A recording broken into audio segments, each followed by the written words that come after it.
റാണിയും അവരുടെ 9 വയസ്സുള്ള മകൻ പ്രണവിനൊപ്പം ഒരു അപ്പാർട്ട്മെന്റിൽ താമസിക്കുന്നു.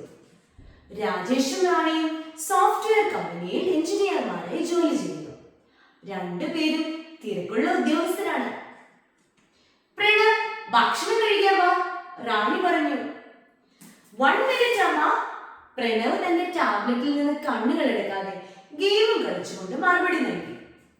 ഭക്ഷണമേശയിൽ രാജേഷ് തന്റെ ഫോണിൽ വാട്സാപ്പ് മെസ്സേജുകൾ നോക്കിക്കൊണ്ടിരുന്നു. റാണി ഇടയ്ക്കിടെ ഇമെയിലുകൾ പരിശോധിച്ചു. പ്രണവ് അവസാനം വന്നു, പക്ഷേ ടാബ്ലറ്റ് കൂടെ എടുത്തു. പ്രണവ്, ഭക്ഷണം കഴിക്കുമ്പോൾ ടാബ്ലറ്റ് താഴെ വെക്കൂ, റാണി പറഞ്ഞു, തന്റെ ഫോണിലും നോക്കിക്കൊണ്ട്. പക്ഷെ അപ്പയും അമ്മയും ഫോണിൽ നോക്കുന്നുണ്ടല്ലോ, പ്രണവ് ചൂണ്ടിക്കാട്ടി. രാജേഷും റാണിയും അസ്വസ്ഥരായി ഒന്ന് നോക്കി, പക്ഷെ ഒന്നും മിണ്ടാതെ ഭക്ഷണം തുടർന്നു.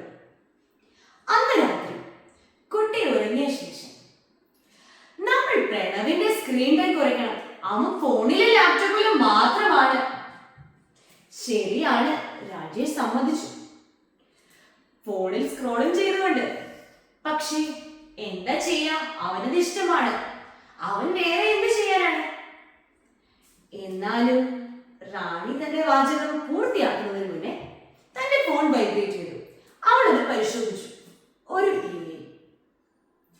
കുറച്ചു ദിവസങ്ങൾക്ക് ശേഷം പ്രണവിന്റെ അധ്യാപിക വീട്ടിലേക്ക് വിളിച്ചു. പ്രണവ് ക്ലാസ്സിൽ തീരെ ശ്രദ്ധിക്കുന്നില്ല. മുൻപ് അവൻ ഇങ്ങനെ ആയിരുന്നില്ല, ഇപ്പോൾ ഒന്നിനും ഒരു താല്പര്യമില്ലാത്ത പോലെ കാണിക്കുന്നു. സ്കൂളിൽ കൂട്ടുകാരുമായി കളിക്കുന്നതിന് പകരം അവൻ എപ്പോഴും ഒറ്റയ്ക്കിരിക്കാനാണ് ഇഷ്ടപ്പെടുന്നത്. അന്ന് രാത്രി രാജേഷും റാണിയും ഒരു ഗൗരവമായ സംഭാഷണം നടത്തി. നമ്മൾ അവന് മാതൃകയാണ്, രാജേഷ് പറഞ്ഞു, ഫോൺ താഴെ വെച്ചുകൊണ്ട്. നമ്മൾ എപ്പോഴും ഫോണിലും ലാപ്ടോപ്പിലുമാണ്. അവൻ അത് തന്നെയാണ് കാണുന്നത്, അത് തന്നെയാണ് ചെയ്യുന്നത്.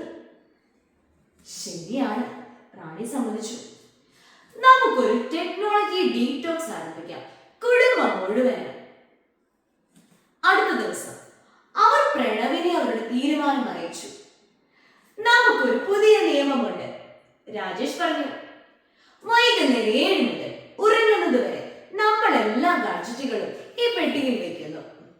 അതിനു പകരം നമുക്ക് പുതിയ ഗെയിമുകൾ കളിക്കാം, കഥകൾ വായിക്കാം, പുറത്തു പോകാം, ചിത്രങ്ങൾ വരയ്ക്കാം.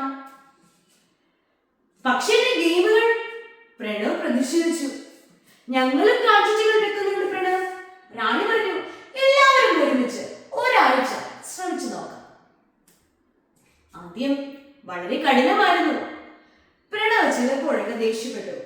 രാജേഷിന്റെയും റാണിയുടെയും കൈവിരലുകൾ ഫോണിന് വേണ്ടി പലപ്പോഴും തിരഞ്ഞു.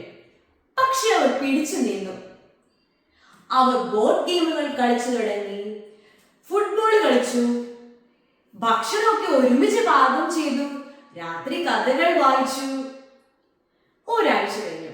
അമ്മ, ഞാനാണ് ഈ വീക്കിലെ best student of the class, Pranav സന്തോഷത്തോടെ പറഞ്ഞു. ആഹാ, അത് കൊള്ളാലോ, രാജേഷ് പറഞ്ഞു. രാജേഷും റാണി കൂടുതൽ മെച്ചപ്പെട്ട ഉദ്യോഗസ്ഥരായി. അവർ രാത്രി നന്നായി ഉറങ്ങി. അപ്പോൾ രാവിലെ കൂടുതൽ ഊർജ്ജസ്വലരായി ഉണർന്ന് കൂടുതൽ ഫലപ്രദമായി ജോലി ചെയ്യാനും സാധിച്ചു. 2 ആഴ്ച കഴിഞ്ഞു. പ്രണവ് ചോദിച്ചു, നമുക്ക് നമ്മുടെ ടെക്നോളജി ഡീറ്റോക്സ് കണ്ടിന്യൂ ചെയ്താലോ അമ്മ? നിനക്ക് നിന്റെ ടാബ്ലറ്റ് മിസ് ചെയ്യുന്നില്ലേ പ്രണവ്? അമ്മ ആശ്ചര്യത്തോടെ ചോദിച്ചു. സംടൈംസ്, പ്രണവ് സമ്മതിച്ചു. ബട്ട് നമ്മൾ ഇപ്പോൾ ഒരുമിച്ച് ചെയ്യുന്ന കാര്യങ്ങൾ ഐ ലൈക്ക് ഇറ്റ് അമ്മ. ടെക്നോളജി നമ്മുടെ ജീവിതത്തിന്റെ ഭാഗമാണ്, പക്ഷേ അത് നമ്മുടെ ജീവിതമല്ല, രാജേഷ് പറഞ്ഞു.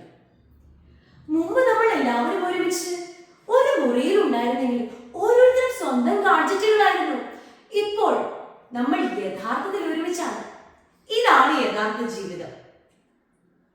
അവർ അങ്ങനെ തന്നെ തുടർന്നു.